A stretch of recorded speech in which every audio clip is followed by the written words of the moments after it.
미소를 지으면서 우리 좌우 옆분과 인사 나누며 사랑합니다, 축복합니다, 그리고 감사합니다 인사합니다. 그 지난주에 예배를 마치고요, 한 주간 동안 제가 인사를 많이 받았어. 그 인사를 많이 받은 것은 지난주에 설교에 너무 은혜로웠다는 거예요. 그 은혜롭다는 것이 왜 어떻게 해서 은혜를 받았습니까? 라고 질문했더니 잘 받다는 거예요. 그래서 은혜 받았다는 거예요. 아, 그렇구나. 은혜 받는 길은 짧게 설교하는구나. 그것이 은혜 받는 거구나. 라고 이렇게 제가 그 비진리로 받아들이게 됐습니다. 그래서 오늘도 짧게 할 생각은 아예 들을 생각을 하덜 마시고요. 우리는 길게 이제 13시까지 하나님 말씀 들었도록 하겠습니다. 우리 좌우 옆분과 인사합시다. 우리 길게 들으십시다. 인사합시다. 오늘 이제 말씀은 제가 여름 총동원 새생명 축제로 인해서 요한복음의 말씀을 잠깐 중단했죠. 중단된 말씀을 다시 이어서 이제 매주마다 요한복음의 말씀을 전하려고 하는데, 이 제목은 여러분이 알다시피 생수의 강이 흘러 넘치리라는 말씀인데요.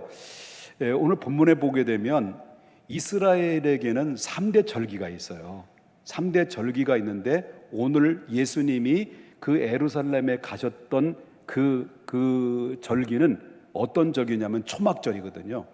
이 초막절이라는 것은 이스라엘 백성들이 애굽에서 나와서 40년 동안 광야 생활을 했을 때, 우리 조상들이 40년 동안 광야 생활을 했던 그 가운데 하나님이 도와주셨고 인도하신 그 은혜에 감사해서 한 해 동안 농사를 지었던 농사를 전부 다 마치고 난 다음에 그 풍성한 수확을 얻잖아요. 풍성한 수확을 얻게 된 거에 대해서 감사하여 하나님 앞에 드려지는 추수감사절이, 그것이 바로 뭐냐면 초막절입니다. 그래서 그들은 어떻습니까? 초막절이 되게 되면은 수많은 순례객들이 이제 텐트를 짊어지고 이제 예루살렘으로 직결합니다. 직결하게 되면 이제 순례객들이 가족들끼리 모여가지고 텐트를 치죠. 이제 텐트를 치게 되면 그 나뭇가지를 텐트 위에 이렇게 가지런히 그늘막으로 올려놓습니다.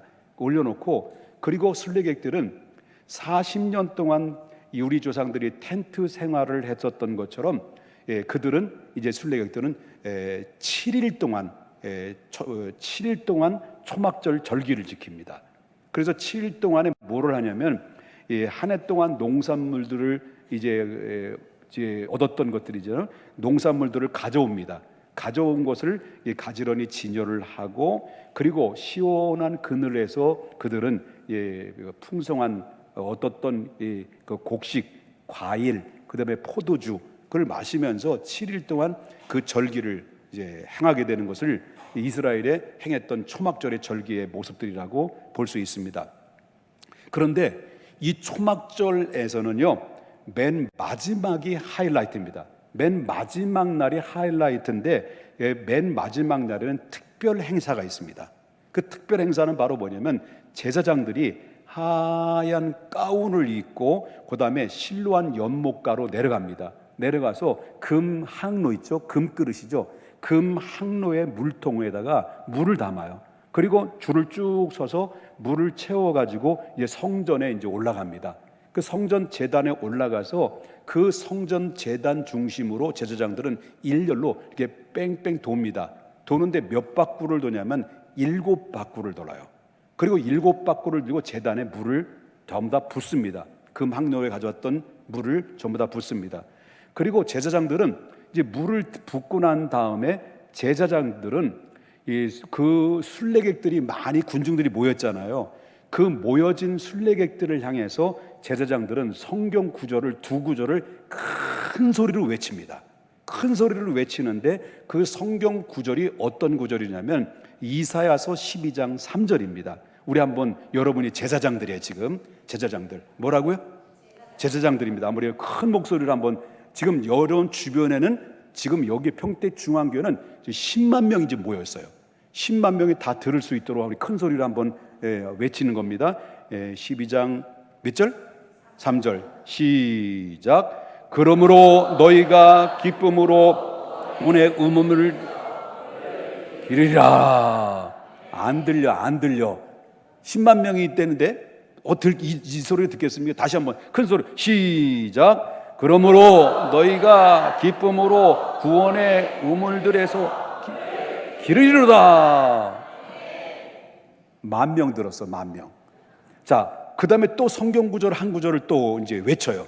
시편 118편 25절입니다. 우리 큰 소리로 몇만 명?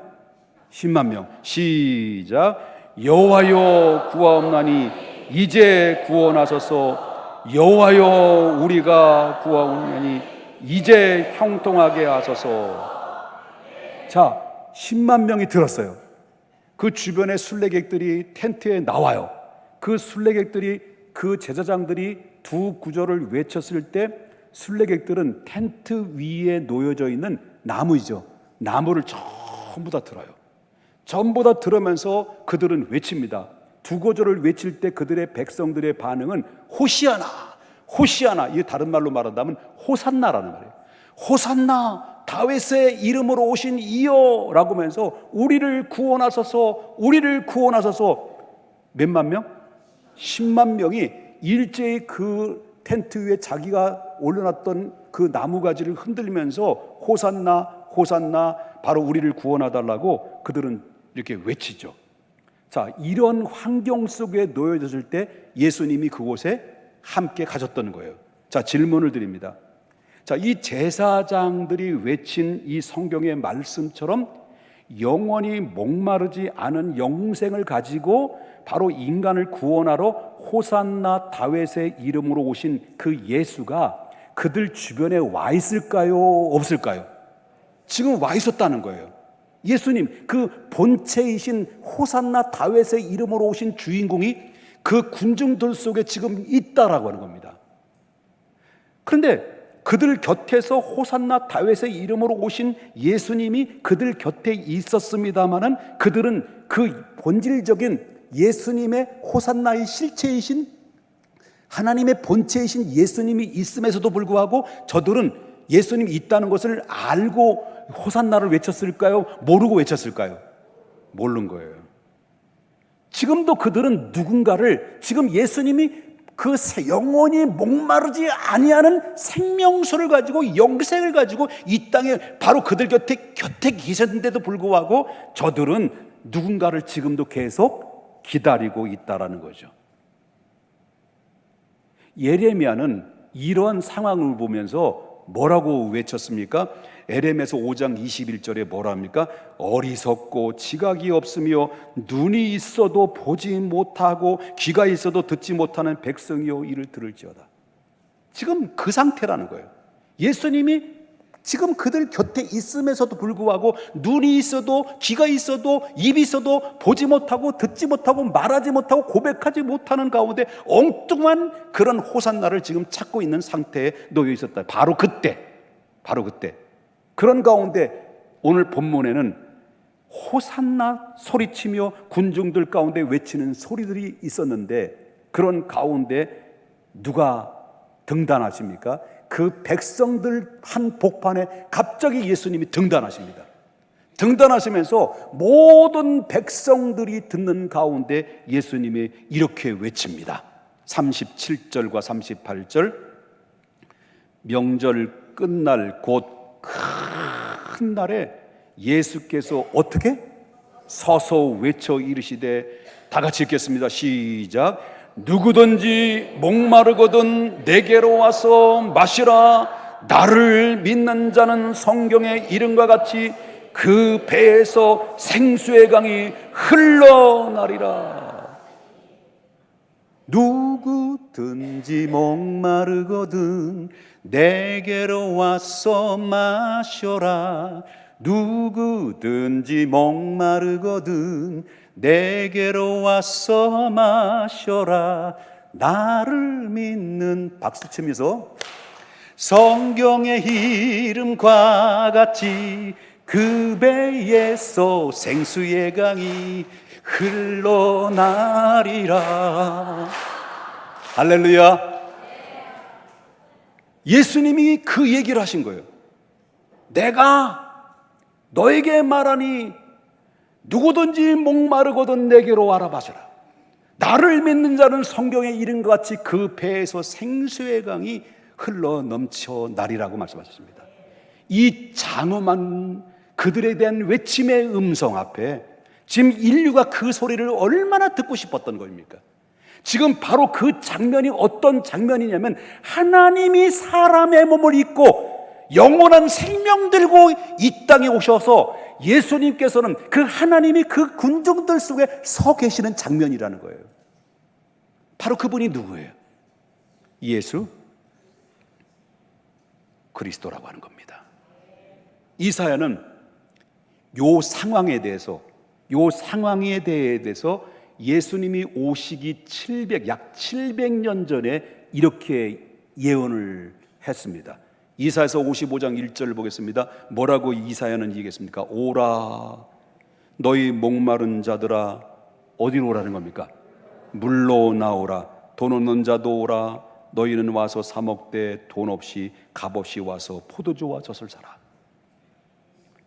너희 목마른 자들아 너는 내게로 와라 말합니다. 그런데 700년이 지난 이후에 예수님께서는 이사야가 말했던 말씀을 똑같이 그 오늘 본문의 군중들에게 외쳤습니다. 다시 한번 37절에 보게 되면 명절 끝날 곧 큰 날에 예수께서 서서 이르시되 뭐라 그랬습니까? 누구든지 목마르거든 내게로 와서 마셔라. 자, 그러면 이사야가 700년 전에 이야기했던 외친 말씀과 700년 이후에 외쳤던 말씀이 동일한 말씀을 외쳤는데 여기에는 다른 한 구절이 있습니다. 다른 한 단어가 있습니다. 다른 것이 뭐냐면 이사야는 앞으로 오실 그 예수 다 바라보면서 너희 목마른 자들아 어디로 나오라고 말하냐면 물로 나오라고 그랬습니다. 물로 나와라. 그럼 물이 누구냐? 영원히 목마르지 아니하는 그 물을 가지고 오는 영생을 가지고 오실 분이 있는데 그분에게 오라는 겁니다. 그분에게 오라는 겁니다.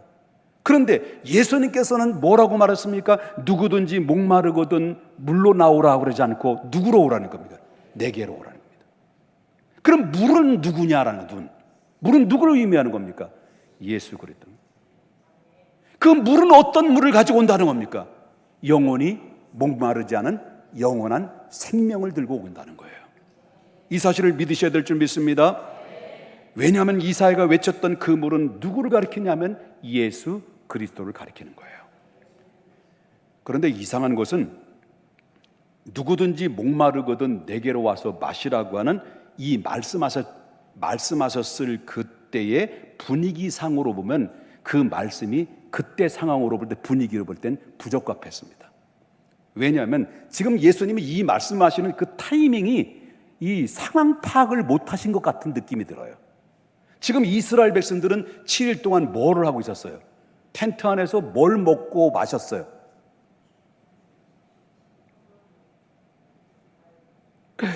야, 대답도 안 하네. 7일 동안 그들은 뭘 먹고 마시고 있었어요?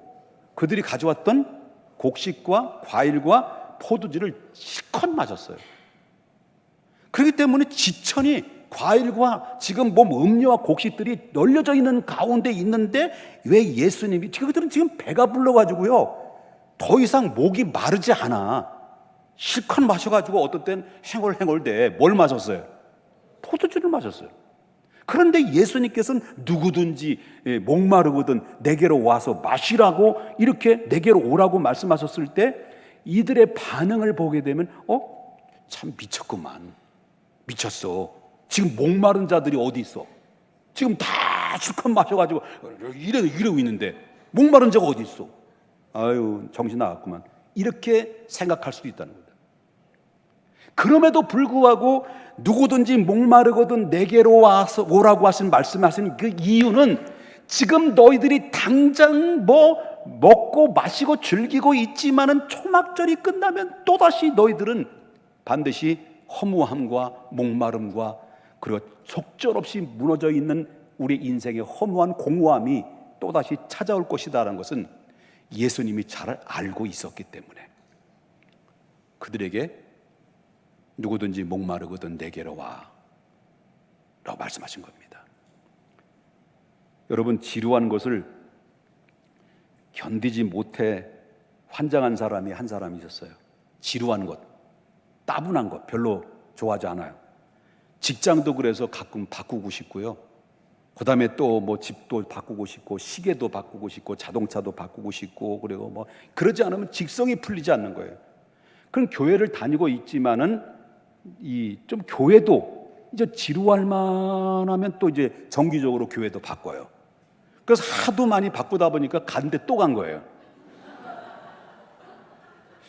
어느 날 이 남편이 사는 것이 너무 지루한 거예요. 사는 것이 너무 지루하다 생각이 들어가지고 자기는 매일 출근하면서 뼈 빠지게 고생을 하는데 우리 마누라는 빈둥빈둥거리며 집안에서 놀고 있는 것이 너무 억울한 거예요. 예? 그러면서 맨날 출퇴근하면 남편은 말이야 뼈 빠지게 고생하는데 너는 도대체 뭐하고 이 노닥거리고 있냐 이렇게 막 매일 바가지를 그는데, 이 교회를 다니기 때문에 그래도 양심이 있으니까 이 사람이 아내를 바꿀 수 없고 그 대신 이제 하나님께 기도한 거죠. 하나님 기도한 거죠. 주여, 나는 매일 8시간에 열심히 일을 하는데 우리 집사람은 집에서만 빈둥거리고 노닥거리고 있습니다.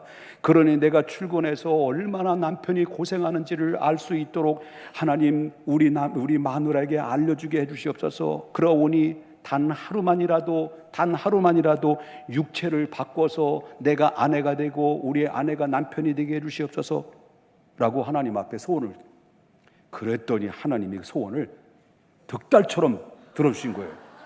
그래서 이제 남편이 여자가 된 거예요. 여자가 남편이 된 거예요. 여자가 된 이 남편이 바로 지금까지 아내가 했던 일들을 하기 시작합니다. 일어나자마자 밥을 짓고 또 애를 깨우고 옷을 챙겨 밥을 먹이고 도시락을 싸서 학교 보내고, 누가? 남편 된 아내가. 그래가지고 남편을 출근시킵니다. 그리고 세탁기를 돌리고 또 이불을 개고 또 쓸고 닦고 집안 청소를 하고 또 개 또 목욕시키고 은행 가서 또 일 보고 오다가 장을 봐서 낑낑거리고 집에 돌아와 보니 벌써 오후 1시가 됐어요.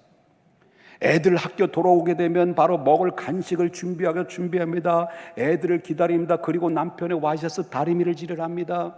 그리고 조금 있다가 바로 애들이 학교에 돌아오니까 반식을 먹이고 숙제하라고 막 이놈 저놈 하면서 막 실랑이를 벌이고 있다가 잠시 TV를 봅니다.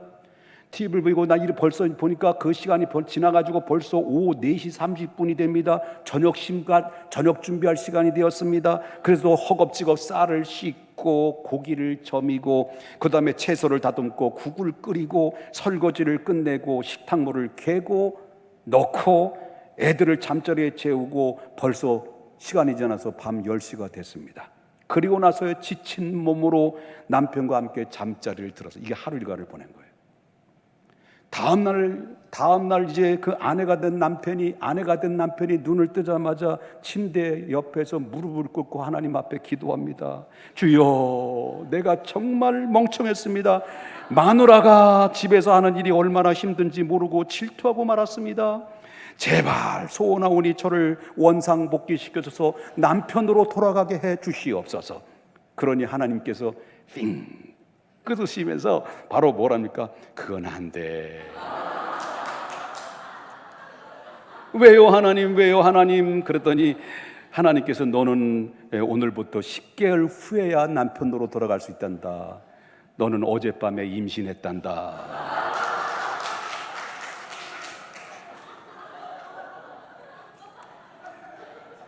자, 이 이야기는요, 웃자고 한 얘기죠. 웃자고 만들어낸 사람들의 이야기라고 볼 수 있습니다. 여러분, 무엇을 말할까요?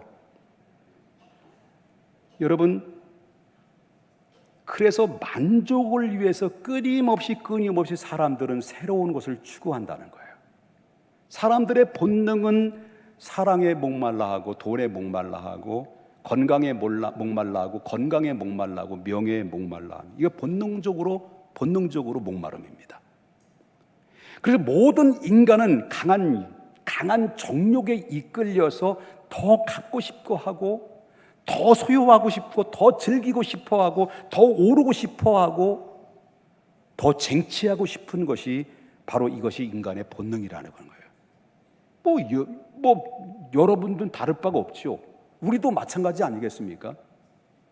내 안에 그리스도가 없다면, 내 안에 하나님 나라가 없다면 우리도 동일한 이 본능적으로 더 소유하고 싶은 욕구가 날마다 안목의 정력, 이상의 자랑, 육신의 자랑으로 가득 채워질 수 있는 것이 우리 인생 아니겠습니까? 그리고 이 갈증에 대해서 사도 바울은 뭐라고 표현을 했냐면 에베소서 2장 3절에 이걸 가지고 육체 욕심이라고 말했습니다. 그 육체 욕심이라고 하는 것은 바로 뭐냐면 이 헬라어로 에피루미아라는 말인데, 이것은 한마디로 말하면 강한 정욕입니다. 강한 정욕. 하나님을 떠난 사람은 이 강한 정욕이 그 안에서 불타서 아무리 쟁취해도 우리는 만족함을 느끼지 못한다. 어느 정도냐면, 사람이 어느 정도까지 이렇게 타락이 되냐면, 로마서 1장 26절부터 27절을 좀 보겠는데요. 이 때문에 하나님께서 그들을 부끄러운 뭐대로 욕심에 내버려 두다 보니까, 그냥 하나님이 네 마음대로 해 라고 방치해 두니까 하도 인간이 죄를 지니까 하나님이 네 마음대로 해 이랬단 말이에요. 그랬더니 그들이 어떤 짓을 하냐? 그들의 여자들도 순리대로 쓸 것을 뭘로 바꿨다는 거예요. 이 뜻이 무슨 뜻인지 아세요? 이게 바로 젠더예요. 젠더. 또 27절에는 바로 뭐예요? 그와 같이 남자들도 순리대로 여자 쓰기를 버리고 서로 향하여 음력이 부릴 듯함에, 남자가 여자입니까? 남자가 남자입니까? 남자가 남자와 더불어 무슨 짓을 했다는 거예요? 부끄러운 일을 행하여 그들의 그릇됨을 상당한 보응을 그들이 자신이 받았느니라. 다시 말한다면 부끄러운 일을 했다는 거예요. 이것은 바로 성경이 이건 부끄러운 짓이다라고 하는 거죠. 그런데 바로 뭐냐면 오늘날 바로 어떻습니까? 더 새로운 걸 추구하다 보니까 사람이 어느 정도 가냐면 젠더, 바로 여자와 여자끼리 성행위가 진행이 되고, 남자와 남자끼리 바로 트랜스젠더, 그뿐만 아니라 바로 게이들이 등장이 되는 것이 뭡니까? 만족을 못 느끼는 거예요. 또다시 또 다른 그 정욕을 추구하는 거예요. 그러니까 이들의 특징이 바로 뭐냐면 난잡한 성행이에요. 난잡한 성행.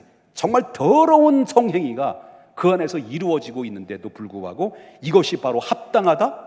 그래서 이 대법원에서는 이 미친 어떤 노니음인지 모르지만은 동성 결혼을 합법화 시켜버렸어요. 허용해 버렸어요. 얼마 안 됐어요. 성경은 인간은 순리대로 살아야 복되는 건데, 인간이 영리로 바꿔서 인간이 행복해야 될 근본적인 행복에 파괴시켜버리는 이런 이 상황을 여러분들 중에서도 좋게 여긴다고 한다면 회개해야 되는 겁니다. 제가 흥분한 게 아니고요, 열정이라고 생각하시면 됩니다. 이 모든 것들이 인간의 죄로 인해서 하나님과 분리됨으로 말미암아 이루어지는 영적인 허무함에서 나온 결과들이에요. 이것을 하나님을 떠난 허망한 인간들의 본능적은 바로 사도 바울이 말한 것처럼 육체적 욕심이라는 것을 얘기합니다. 사람은 끝이 없습니다. 만족함이 없습니다. 이 정욕의 목마름은 성경에 대해서, 이 정욕의 목마름에 대해서 가장 성경에서 리얼하게 이야기한 말씀이 있습니다. 여러분, 전도서를 보겠습니다. 5장 10절을 보겠습니다. 사람들의 정욕에 목마른 사람의 심리적 형태가 뭐냐라고 말한다면 한번 보겠습니다. 다 같이 읽겠습니다. 시작. 은을 사랑하는 자는 은으로 만족하지 못하고 풍요를 사랑하는 자는 소득으로 만족하지 아니하나니 이것도 헛되도다. 100억을 벌어도 만족할까요? 1000억을 벌어도 만족할까요? 아니에요.